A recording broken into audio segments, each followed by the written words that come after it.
Have you ever wondered what happens when an entire village becomes too terrified to speak about something that haunts them every single night?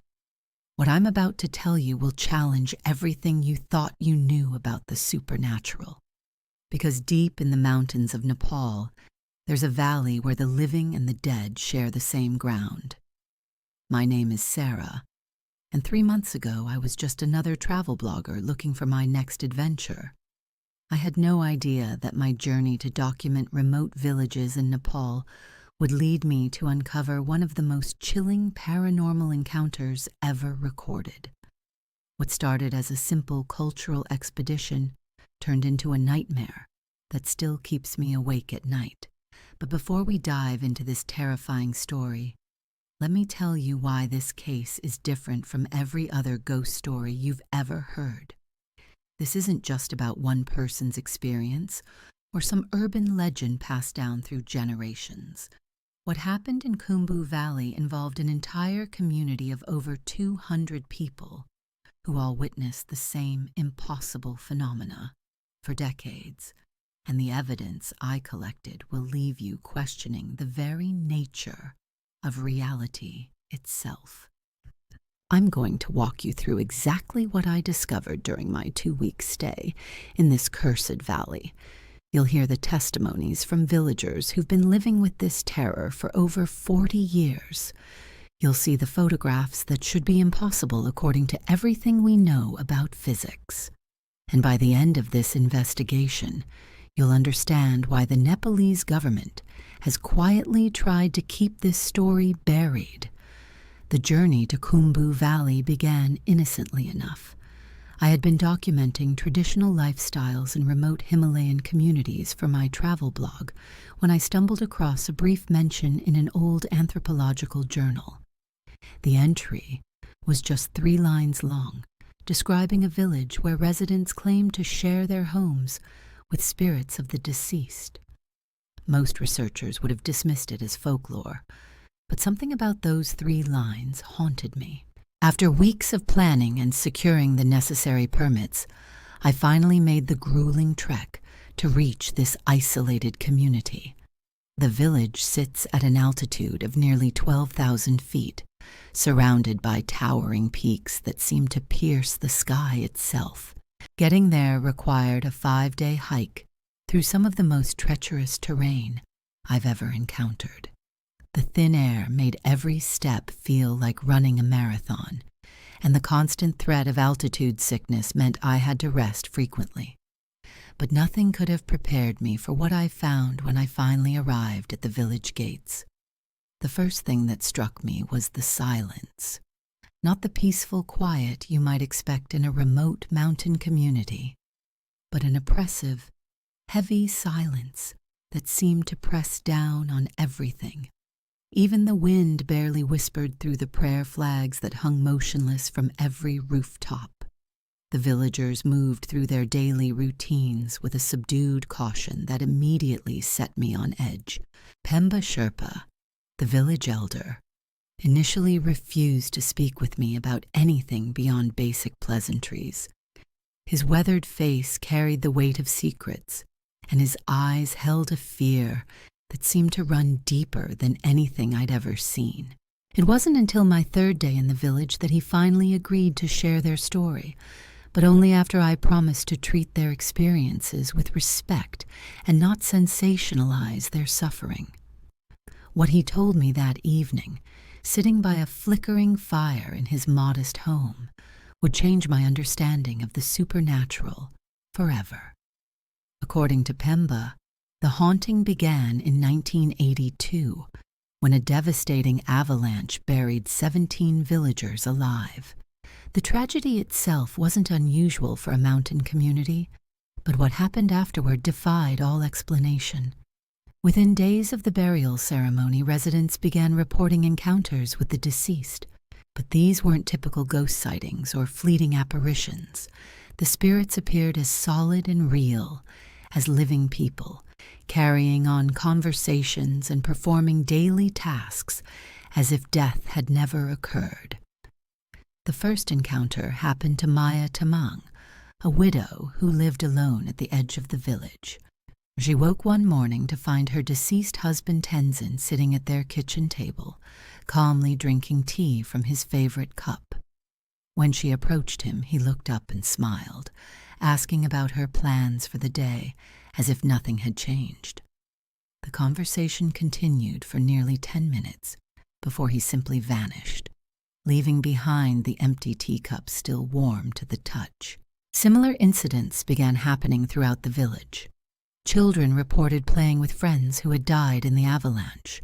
Farmers encountered deceased relatives working in fields that had been abandoned for months. Shop owners found their stores mysteriously restocked with goods that had been buried under tons of snow. But here's where this story becomes truly extraordinary. These weren't isolated experiences happening to just one or two people. The entire village was witnessing these encounters simultaneously. On multiple occasions, groups of villagers would see and interact with the same spirit at the same time, ruling out any possibility of mass hallucination or psychological suggestion. Pemba showed me a journal that the village had been keeping since the encounters began. Page after page documented interactions with specific individuals, complete with dates, times, and detailed descriptions of conversations. The level of consistency across different witnesses was remarkable.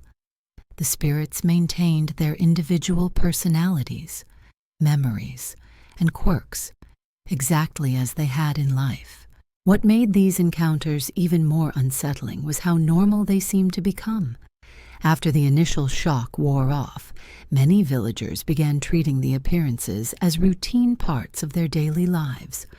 They would set extra places at dinner tables, leave doors unlocked for spirits who might want to visit, and even include the deceased in important village decisions. However, not all of the encounters were benign. Some spirits appeared distressed or confused, repeating the same actions over and over again. Others seemed trapped in the moments leading up to their deaths, reliving their final hours in an endless loop. The most disturbing cases involved spirits who didn't seem to realize they had died, becoming agitated when living relatives tried to explain their situation. As Pemba continued sharing these accounts, I found myself torn between skepticism and fascination. The rational part of my mind searched for logical explanations. Could this be a case of shared cultural beliefs manifesting as perceived experiences? Was there something in the high-altitude environment affecting brain chemistry? Or perhaps some unknown geological phenomenon creating hallucinations? But then Pemba led me to a small room at the back of his house where he kept what he called the evidence: photographs, audio recordings, and physical objects that challenged every rational explanation I could devise. The photographs showed clear images of people who had died decades ago, standing alongside living villagers with perfect clarity. The audio recordings captured voices of the deceased engaged in conversations with family members, their speech patterns and vocal characteristics unmistakably authentic. Most compelling of all were the physical traces left behind, footprints in fresh snow leading from nowhere to nowhere, personal belongings that had been buried with the dead mysteriously reappearing in their former homes, food that would spoil and be consumed by invisible mouths, leaving behind empty plates and satisfied sighs echoing through quiet rooms. As I examined each piece of evidence, my worldview began to crumble. Everything I thought I knew about life, death, and the nature of existence was being challenged by what I was seeing and hearing. These weren't stories or legends passed down through oral tradition. These were documented, verifiable experiences happening to real people in real time. But the most shocking revelation was still to come. Pemba explained that the phenomena wasn't limited to those who had died in the original avalanche. Over the years, as other villagers passed away from natural causes, They too began appearing as spirits, adding to the growing population of the deceased who shared the valley with the living. The village had essentially become a place where death wasn't final, where the boundary between life and the afterlife had somehow become permeable. And as I would soon discover, this wasn't just affecting the dead. The prolonged exposure to these supernatural encounters was beginning to change the living residents in ways that science couldn't explain. The changes in the living villagers became apparent during my second week in Khumbu Valley. What started as subtle behavioral shifts had evolved into something far more profound and disturbing. Villagers who had lived alongside these spirits for decades were beginning to exhibit abilities that shouldn't exist in the natural world. Dolma Sherpa, a woman in her 60s who had lost 3 children in the avalanche, could predict with uncanny accuracy when a spirit would appear.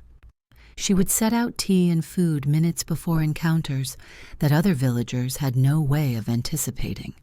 When I asked her how she knew, she simply smiled and said the air felt different, as if it carried whispers from another realm. Even more unsettling was young Karma Tamang, now 25 but only 3 when the avalanche occurred. He had grown up surrounded by these supernatural encounters, and the prolonged exposure seemed to have fundamentally altered his perception of reality. Karma could see spirits that remained invisible to other villagers. He would hold entire conversations with empty spaces, responding to voices that only he could hear. During one particularly chilling evening, I watched Karma guide what appeared to be an invisible person through the village streets, opening doors and moving obstacles out of the way. When I asked him who he was helping, he looked at me with genuine confusion and said he was assisting his grandfather, who had died 15 years earlier, but still liked to take evening walks. The medical implications of these changes terrified me. I had brought basic testing equipment to document any physical anomalies, and what I discovered defied medical science.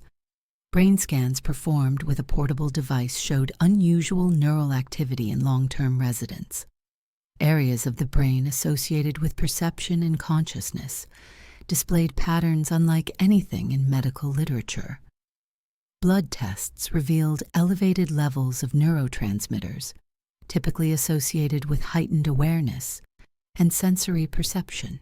Most remarkably, electromagnetic field readings around these individuals showed fluctuations that matched the patterns recorded during confirmed spirit encounters. It was as if prolonged exposure to supernatural phenomena had rewired their nervous systems to exist partially in both worlds. Dr. Tashi Norbu, the village's only medical practitioner, had been documenting these changes for years. His handwritten notes described a gradual transformation that seemed to accelerate with each passing decade. Children born after the initial avalanche showed the most dramatic alterations, as if they had inherited some supernatural sensitivity from their environment. But perhaps the most disturbing discovery came when I learned about the village's mortality statistics. Despite living in harsh mountain conditions with limited medical access, the death rate in Khumbu Valley was remarkably low. People lived longer than statistical models predicted, often surviving illnesses and injuries that should have been fatal. When I pressed Dr. Norbu for an explanation, he shared a theory that sent chills down my spine. He believed that the boundary between life and death had become so blurred in their valley that the natural progression from living to deceased had been disrupted. Bodies were living longer because souls were already partially existing in both states simultaneously. This theory gained credibility when I witnessed something that still haunts my dreams. An elderly woman named Pima collapsed during my stay, showing all the clinical signs of cardiac arrest. Dr. Norbu and I rushed to help, but before we could reach her, she sat up and began speaking to someone invisible beside her. She carried on a conversation for several minutes, laughing and nodding as if receiving instructions, before standing up completely recovered. When we asked what happened, Pema explained that her deceased husband had appeared during her collapse, telling her it wasn't time to join him yet. She described their conversation in perfect detail, including information about family members that she couldn't have known. Most unsettling of all, the conversation had occurred during the minutes when her heart had completely stopped beating.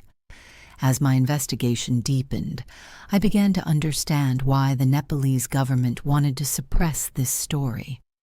The implications extended far beyond a simple ghost tale. If consciousness could persist after death, if the boundary between life and the afterlife was permeable, it would fundamentally challenge religious, scientific, and philosophical understanding of human existence. Government officials had visited the valley multiple times over the years, always leaving with stern warnings about discussing their experiences with outsiders. Research teams had been denied permits to study the phenomena, and several journalists who attempted to investigate had found their equipment mysteriously malfunctioning or their interviews canceled at the last minute. But the suppression went deeper than official channels. International aid organizations that had tried to relocate villagers to safer areas found their efforts mysteriously thwarted. Families would agree to move, only to return within weeks, claiming they couldn't survive away from their deceased relatives. The spirits, it seemed, were bound to this specific location, and the living had become equally trapped. During my final days in the valley, I experienced something that convinced me beyond any doubt that this phenomenon was real. I was alone in my temporary shelter, reviewing notes by lamplight, when the temperature in the room suddenly dropped. The flame flickered despite the absence of any wind, and I felt an overwhelming sense of being watched. Then I saw her, a young girl, perhaps 8 years old, standing in the corner of the room. She wore traditional Nepali clothing and had the distinctive features of the local Sherpa people. Her presence felt completely natural, as if she belonged there more than I did. We looked at each other for what felt like an eternity, neither speaking nor moving. Finally, she smiled and spoke in perfect English, which should have been impossible given the linguistic isolation of the village. She told me that the spirits had been watching my investigation with great interest. They appreciated that someone from the outside world was finally trying to understand their situation, rather than dismiss it as superstition. The conversation that followed lasted over an hour. She explained that death in their valley wasn't an ending but a transformation. The avalanche hadn't just killed 17 people, it had created a rupture in what she called the fabric between worlds. The spirits weren't trapped or lost. They had simply chosen to remain close to the place and people they loved. When I asked about the changes in the living villagers, she smiled sadly and explained that love creates bridges between all states of existence. The villagers' refusal to let go of their deceased family members had gradually opened their own consciousness to perceive multiple layers of reality simultaneously. As dawn approached, she began to fade, becoming translucent before disappearing entirely. But before she left, she made a request that still echoes in my mind. She asked me to tell their story truthfully, without sensationalism or exploitation. The villagers weren't cursed or haunted. They were blessed with a connection that most humans could never experience. The evidence I collected in Khumbu Valley challenges everything we think we know about consciousness, death, and the nature of reality itself. But more than that, it reveals a community that has learned to live in harmony with forces beyond our understanding, creating a unique existence that bridges the gap between life and whatever comes after. The implications of what I witnessed in Khumbu Valley extend far beyond a simple paranormal investigation. As I prepared to leave the village, I realized I was carrying evidence that could fundamentally reshape our understanding of human consciousness and the afterlife. But I also understood the tremendous responsibility that came with this knowledge. During my final interview with village elder Pemba Sherpa, he revealed details that he had withheld during our earlier conversations. The spirits weren't just appearing randomly or following their own mysterious agenda. They were actively participating in the community's decision-making processes, offering guidance that had helped the village survive numerous crises over the decades. When a harsh winter threatened to deplete their food supplies in 1995, deceased elders appeared to share knowledge about hidden storage areas that had been forgotten by the living. During a cholera outbreak in 2003, spirits of traditional healers materialized to provide remedies using local plants that modern medicine had overlooked. The supernatural residents of Khumbu Valley weren't haunting their former home. They were protecting it. This protective aspect became even more apparent when Pemba showed me records of attempted outside interference. Mining companies had tried to survey the valley for mineral deposits, only to have their equipment malfunction repeatedly in ways that defied technical explanation. Government officials attempting to forcibly relocate villagers found their vehicles breaking down on mountain roads that locals traversed without incident. Military personnel sent to investigate the phenomena reported experiencing such intense psychological distress that their missions were abandoned within hours of arrival. The spirits, it seemed, had developed an active defense mechanism against threats to their community. They weren't passive observers of village life, but engaged participants who could influence physical reality when necessary. This revelation transformed my understanding of the entire situation from a tragic haunting into something far more complex and purposeful.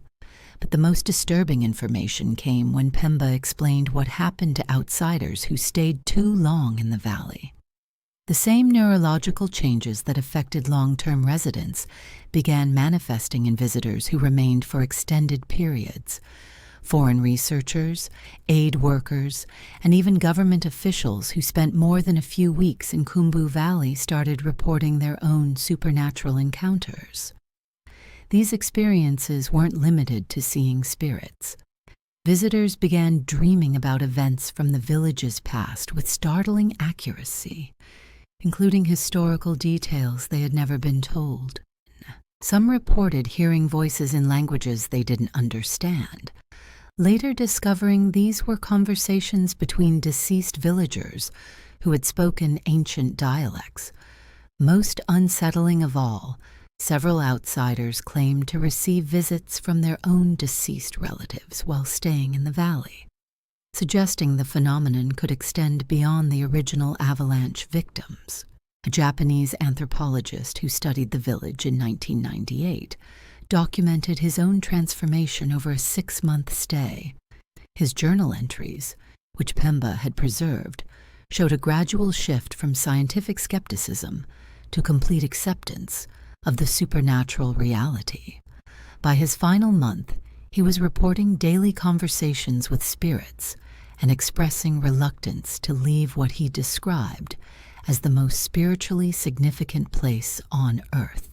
When he finally departed, the anthropologist suffered what appeared to be severe withdrawal symptoms. He experienced depression, insomnia, and persistent hallucinations that lasted for months. Medical examinations in Japan revealed the same neurological anomalies found in long-term valley residents, but without the ongoing exposure to the supernatural environment, his condition gradually deteriorated rather than stabilized. This pattern repeated with other long-term visitors.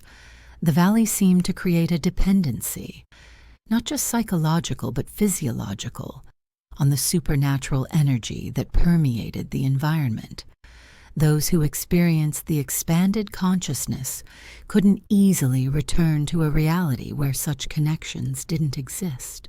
As I absorbed this information, I realized I might already be experiencing the early stages of these changes myself. My dreams had become increasingly vivid during my stay, filled with faces and voices I didn't recognize but somehow knew belonged to the valley's spiritual residents.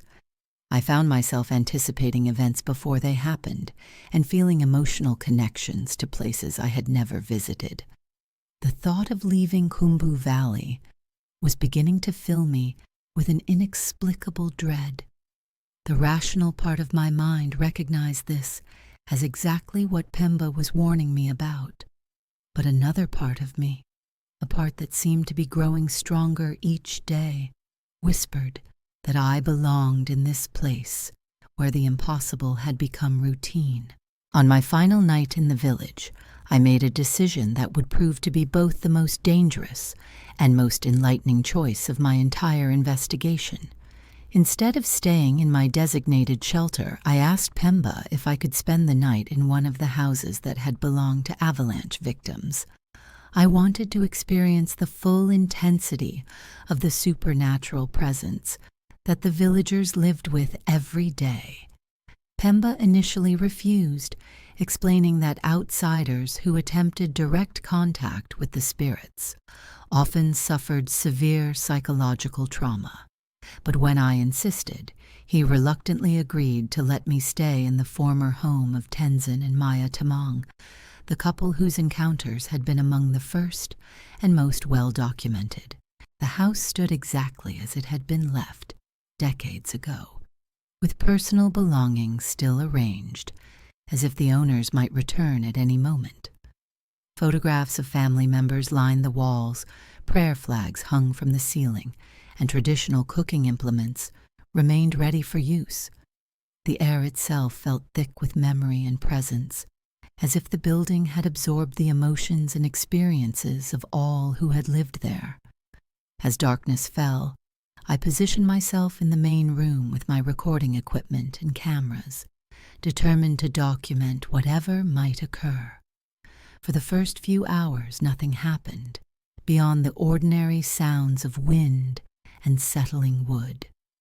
But as midnight approached, the atmosphere began to change in ways that my instruments couldn't measure, but my body unmistakably felt. The temperature dropped gradually, not with the sharp chill I had experienced during my earlier encounter with the young girl, but with a gentle coolness that felt welcoming rather than threatening. The shadows in the room seemed to deepen and shift, creating the impression of movement in my peripheral vision.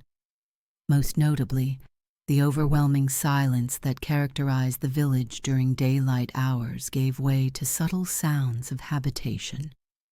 I heard the soft padding of footsteps on wooden floors, the gentle scraping of chairs being moved, and what sounded like quiet conversation in the local dialect. When I turned toward these sounds, they would stop, but the moment I looked away, they would resume. It was as if I was sharing the space with invisible residents who were going about their nightly routines. Then, just after 1 a.m, I saw him.